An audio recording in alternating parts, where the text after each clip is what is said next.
Assalamualaikum, kembali bersama kami di Rampai Pagi dan pastikan ada bersama kami sehingga jam 10 pagi nanti kerana banyak saja informasi-informasi yang bakal kami berikan kepada awak dan penonton. Dan seperti yang kami janjikan pada jam 8.35 pagi ini kita ni akan ada satu segmen perkembangan anakku dan tajuk yang bakal kita dibincangkan ialah mengenai dengan langkah pertama masalah komunikasi siapa yang dapat membantu bersama dengan narasumber kita iaitu Nur Ikmah binti Abdul Hazid yang sudah berada di sebelah saya. Assalamualaikum Puan. Waalaikumsalam. Apa khabar Puan hari ini? Alhamdulillah sihat. Alhamdulillah ya. Satu topik yang kita rasakan cukup sesuai dibawakan di pagi hari Jumaat ini dan berharap juga ramailah di kalangan ibu bapa ataupun penjaga yang mungkin indah bekerja dapat menyaksikan segmen ini ya.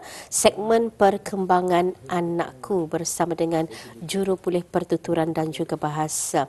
Jadi sebagai mukadimah tanpa melengahkan waktu kita ni ya, mungkin dapat menerangkan lebih lanjut apa sebenarnya yang ingin kita dibawakan dan bentangkan pada topik yang kita bawakan hari ini. Okey. First of all, terima kasih kerana memberi peluang untuk saya mengongsikan bagi segmen perkembangan anakku ini. Spesifik topik hari ini, langkah pertama masalah berkomunikasi, siapa yang dapat membantu. Yeah. Jadi banyak parents selalu bertanya, kalau anakku ni lambat bercakap kah atau mempunyai kesukaran berkomunikasi kah, apa yang patut ku buat? Siapa yang dapat membantu? Siapa yang patut ku jumpa? Okey, jadi langkah pertama yang sepatutnya ibu bapa membuat atau berjumpa adalah ahli pakar pertuturan dan bahasa ataupun speech and language therapist dalam bahasa Englishnya lah. So speech and language therapist. So masalah berkomunikasi ini ada banyak. Okey. Jadi untuk for example kalau dia anak itu ada kelambatan bercakap, masalah untuk bercakap menggunakan perkataan atau menggunakan bahasa badan isyarat. So jadi kalau ibu bapa ada rasa macam lain sikit anakku ni, dia pandai memberitahu macam mana kalau ia lapar kah, kalau ia sedih kah, kalau ia marah. Jadi langkah yang pertama yang sepatutnya bawa anak bis kita secepat mungkin untuk berjumpa speech therapist satu. Memang satu mukadimah yang agak padat yang dikongsikan seperti tadi. Tapi ingin juga saya bertanyakan dari umur berapa yang sepatut kita ni merasa khawatir untuk anak kita ni mula berkomunikasi, fasih bercakap. Selalunya dalam average, selalunya dalam umur anak itu dalam 2 tahun. Tetapi walaupun kalau anak itu belum lagi 2 tahun, tapi kita sudah nampak. Kita ni tahu kan apa perkembangan tipikal, apa yang sepatutnya mereka buat dalam umur 1 tahun 2 tahun itu. Kalau sudah nampak lain sudah, bawa secepat mungkin. Tidak perlu menunggu, okey? Jangan biarkan dia lambat sampai ia menjadi yang masalah lain lah lagi. Kerana sebelum ini kita ada membawakan segmen ini juga bersama dengan Yang Mulia Puan Wati Haji Bujang yang merupakan pakar jurupulih pertuturan dan juga bahasa. Ya ada menerangkan pada waktu itu sebenarnya perkembangan anak-anak ni sepatutnya kita ni pantau sejak dari lahir kerana baby ataupun newborn ataupun sendiri mereka ada sebenarnya patah perkataan yang sudah dikira sebagai pertuturan dorang. Jadi kalau sebenarnya juga untuk melihat perkembangan pertuturan anak-anak kita ini ada piramid pertuturan anak-anak kalau umur di bawah 6 bulan berapa patah perkataan dan gitulah juga sehingga ke umur 2 tahun dan seterusnya ke 5 tahun. Dan dalam hal ini, jika kita melihat adanya kelainan, kita ni melihat pun janggal, kenapa anak si dayang aninya nyanyah sudahnya umur 2 tahun, tapi anak kuaninya baru beberapa patah perkataan ataupun indah berapa tambusnya. Apa tindakan yang perlu kita buat dan walaupun dinyatakan tadi dibawa berjumpa, tapi dijumpa ke mana?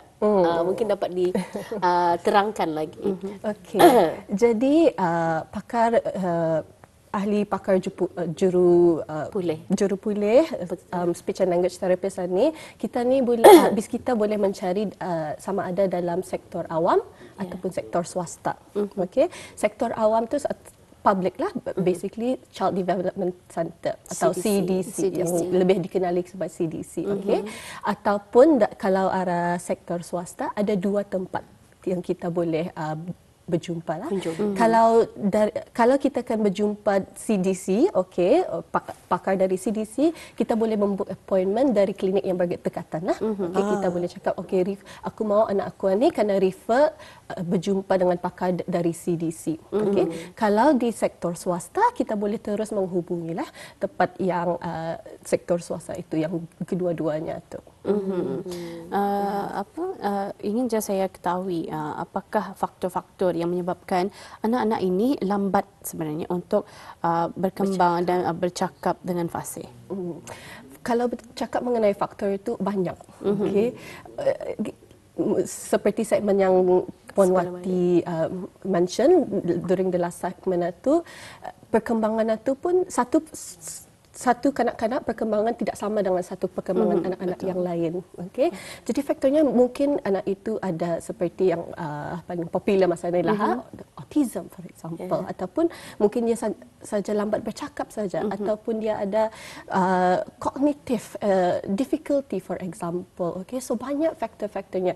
So yang baiknya yang untuk mengetahui apa yang kenapa anaknya itu lambat bercakap ataupun perlu berjumpa, sebaiknya kita bawa berjumpalah dengan speech therapist ataupun pediatrician dari CDC. Jadi kalau dulu bukanlah kita ni cuba membandingkan keadaan zaman dahulu walaupun belum dahulu banar dengan sekarang. Sekarang mungkin kerana pendidikan tinggi orang kemahiran kita ni pun bertambah dan pakar-pakar yang mengetahui ataupun lebih orang tahu akan bidang-bidang medical dan klinikal ni pun sudah bertambah. Sebab itu ada istilah, sebenarnya barang itu dulu ada sudah, cuma belum ada namanya. Kalau dulu selalunya yang habis-habis saya tahu hypernya anak kuaninya, gauknya anak kuaninya. Tapi sekarang apabila berkembangnya orang dunia perubatan itu, kita ni sudah tahu apa sebenarnya terjadi pada anak tersebut. Seperti yang dinyatakan adanya autism, ada juga anak-anak yang didiagnose menghadapi ADHD ataupun ada yang menyatakan autism dengan ADHD ini ada similarity, tapi itu mungkin bukan di sinilah kita dibincangkan. Dan ada dinyatakan peningkatan kes-kes autism di kalangan anak-anak kita ni. Adakah ini benar? Betul, itu adalah benar lah. Yang kami speech and language therapist notice juga, it's becoming a trend lah, nampak naiknya. I think pakar-pakar lain pun ada nampak lah. Okay? Dan sama betul apa yang kita cakap tadi, dulu kita ni selalu membagi term ni hyper saja. Mungkin saya belum suka berlari-lari tu, andangnya tu suka berlari-lari. Kanak-kanak, okey. Ataupun dulu ada selalu stigmanya ni, anak-anak lelaki ni andang ni lambat bercakap.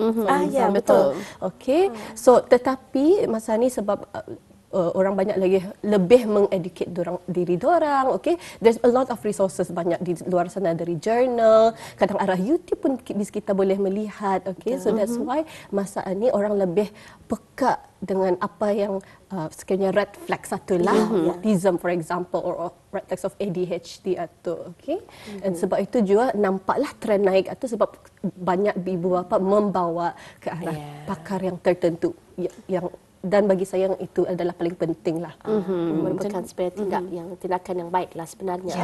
Jadi Kementerian Kesihatan melalui Child Development Center ataupun Pusat Perkembangan Kanak-kanak itu lebih mengetahui kadar sebelum ianya menjadi trend pada masaan itu, kadar berapa anak-anak di Brunei ini pada lingkungan 5 tahun ke bawah ni maksudnya yang mengalami masalah pertuturan itu. Dan seperti yang saya berikan tadi mengenai dengan purata setakat tahun 2023 iaitu seramai 800 orang kanak-kanak yang dirujuk ke Pusat CDC. Perkembangan Kanak-kanak ini ataupun CDC, dan seramai 75% daripadanya mengalami speech delay ataupun keterlambatan berbicara dan berbahasa. Mungkin Puan boleh kongsikan apakah ataupun bagaimana cara-caranya untuk mengubati mereka ini, kerana saya pasti kanak-kanak yang mengalami keterlambatan berbicara ini boleh berbicara sebenarnya, tapi memerlukan jangka masa yang lamalah. Ha? Kalau bercakap spesifik mengenai autism ni, okey, kita ni mesti melihat apa goal untuk dorang ni. Okey, adakah untuk bercakap sahaja ataupun untuk berkomunikasi apa yang mereka mahu. Mereka mahu, for example, yang paling simple kalau dorang mau makan. Okay? Ataupun kalau diorang indah suka sesuatu benda itu, ataupun diorang kan mengongsikan yang mak ada kucing, for example. Okay, so that is the goal. And when we talk about komunikasi ini, it's more than just words, bukan saja perkataan, tetapi kanak-kanak tu boleh menggunakan bahasa isyarat seperti menunjuk atau menarik tangan, menggunakan gambar. Okay, so kalau kita ni melihat spesifik kalau kanak-kanak autism lah, goalnya selalunya kita ni melihat dari segi komunikasi lebih daripada dorang untuk mau bercakap. Okay, so untuk cara mengubati, untuk cara dorang bercakap itu adalah melalui terapi lah.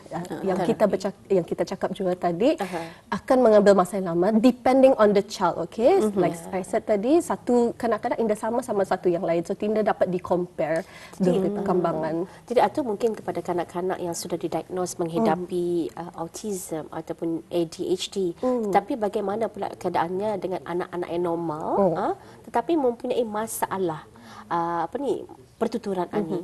Kadang-kadang mungkin pelbagailah masalah pertuturan ani. Ada yang barangkali yang orang Indah Tambus cakapnya, ada slang I, ada slang macam-macam kan, merah jadi meyah, rumah jadi yumah.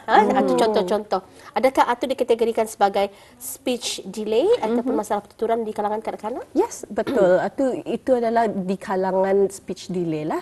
So anything kalau lain saja cara yang bercakap dari yang normal, yang macam kita ni bercakap itu, yang sepatutnya kita boleh bawalah ke speech therapist, dorang yang akan membuat segala consultation, assessment dan mengesyorkan bis kita sama anak bis kita itu apa yang perlu dibuat seterusnya, itu selalunya terapi lah. Okay, so sama juga untuk anak yang kira normal ni, yang tidak didiagnos tapi ada mempunyai masalah berkomunikasi kerana payah bercakap kah, apakah, sama juga dorang pun selalunya disyorkan untuk terapi. Tapi hanya untuk anak-anak di bawah umur 5 tahun saja akan dirujuk ke pusat perkembangan kanak-kanak. Bagaimana? Kalau di CDC, yes. Tetapi kalau arah sektor swasta, lainlah. So kalau itu kita boleh mendapatkan lebih maklumat lanjut dari sektor swasta itu sendiri untuk bertanya, bolehkah kalau anakku ni 8 tahun, bolehkah kita masih membagi terapi? Okey. Okey, setakat umur berapakah maksud saya setakat umur berapakah kanak-kanak yang mengalami speech delay ini patut dirujuk sebenarnya? Maksud kita kalau umur berapa sepatutnya dirujuk? Kalau seawal umur berapa? Seawal umur berapa? Kalau ya speech therapy saja, kalau nada autism tu seawal-awal mungkin juga. Okey, the moment bis kita nampak lain cara bercakap ni, merah jadi meyah. Bawa tu saja, walaupun bagi kita yang penting tunggu tahiyah basar. Okey, yang paling penting untuk anak kita mendapat support atau early intervention atau yang paling penting. Baik, early intervention. Selain daripada usaha kita ni untuk membawa ke klinik tadahan kawasan kita ni untuk diminta rujuk ke pusat perkembangan kanak-kanak ataupun CDC, Tani sebagai ibu bapa ataupun penjaga, apa yang perlu Tani buat sekurang-kurangnya sebelum kita ni merujuk ke usaha kita ni merujuk ke CDC, apa yang boleh Tani buat arah anak kita ni? Okay, the first thing, masa ni teknologi sangat advance lah. So there's always macam kita boleh arah laman sesawang, kita boleh search arah, for example YouTube kah, kita melihat video kah apa, apakah kita boleh membuat untuk menolong anak-anak kita ni. Okey, tetapi kalau dari segi sebagai speech and language therapist, saya selalu mengesyorkan ibu bapa untuk bercakap sama anak kita. Okey, banyak kan membaca buku sama mereka, banyak berkomunikasi sama mereka. Okey, kalau kita nampak macam lain sikit, cara anakku bercakap ni, kita boleh menolong sendiri. Sama saja sama macam kita ni bercakap dengan each other macam ni, kita boleh bercakap sama dorang anak kita, anak bis kita tu sama saja. Jangan treat dorang ni macam lain lah. Okay? Treat dorang macam anak-anak biasa, bawa dorang bercerita, bawa dorang keluar bercerita apa, how was your day for example. Okay? Even simple as that untuk mensupport anak bis kita untuk bercakap lebih lagi. Ya. Jangan orang kita ni apabila mendengarkan anak-anak kita ni cuma tu kita ni seperti menggalakkan orang lain, mengetawakan orang, menjadikan anak-anak kita ni tu introvert terus, tidak mau bercakap, diam-diam kerana asal menyorang meluahkan lisan saja kena ketawakan disebabkan ada beberapa perkataan indah tambus disebut. Jadi saya percaya itu antara nasihat dan juga saranan daripada pihak jurupulih pertuturan dan bahasa kepada indung bapa kita ni. Dan mungkinkah juga ada kes-kes yang melibatkan seperti mungkin ini yang dimaksudkan oleh Umu sebentar tadi, yang melebihi umur kanak-kanak tetapi masih ada masalah pertuturan, bagaimana? Jadi kalau kita bercakap dari sektor awam lah, kalau jika anak itu sudah di sekolah, okey, ada jabatan-jabatan yang tertentu lah, okey, yang boleh menolong juga. Okey, kadang-kadang speech therapist yang dari sektor swasta ni juga boleh datang masuk sekolah. Okay. Ada melakukan. Kalau dorang tu sudah besar enough untuk di sekolah, bolehlah mencari pakar-pakar yang tertentu yang dapat berlatih di dalam sekolah itu juga.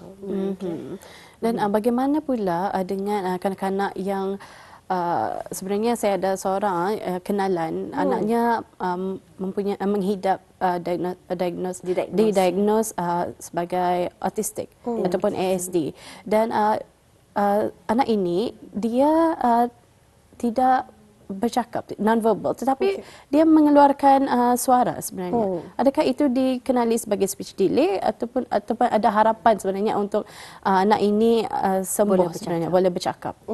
Okey. Seperti yang saya mention tadi, again, perkembangan anak-anak autism ini sukar untuk dicakapkan. Okay? Walaupun diorang datang untuk terapi, it depends macam mana diorang mereact ke arah terapi itu. Kan dicakapkan mereka boleh bercakap, itu tidak betul lah. Depends je untuk di terapi diorang tu. Tetapi itu tu, kita take a step back, ingat lagi apa goalnya. Kita ni mau orang bercakap ataupun berkomunikasi. Itu yang paling penting. Okey, kalau ia mengeluarkan suara tu saja-sajakah atau untuk berkomunikasi? Okey. Dan saya ada mention juga tadi, kalau berkomunikasi ni banyak caranya. Okey, bukan menggunakan suara bahasa badan isyarat ataupun dengan yang bunyi ataupun dengan menggunakan gambar. Simple as menunjukkan gambar itu kirakan orang berkomunikasi juga. Jadi maksudnya memang ada segelintir kecil anak-anak yang menghadapi speech delay ataupun masalah pertuturan ini memang agak sukarlah untuk mengeluarkan suara. Tapi adakah mereka ini akan dirujuk, mungkinkah sebenarnya mereka tu ada masalah kotak suara kah sehingga suara anda keluar ataupun macam mana? Itu adalah berkemungkinan, banyak berkemungkinannya. Okey. So jadi selalunya during assessment itulah, kalau sekiranya ibu bapa itu membawa anak itu untuk assessment dengan speech therapist, usually speech therapist itu akan menilai apakah keperluan anak itu.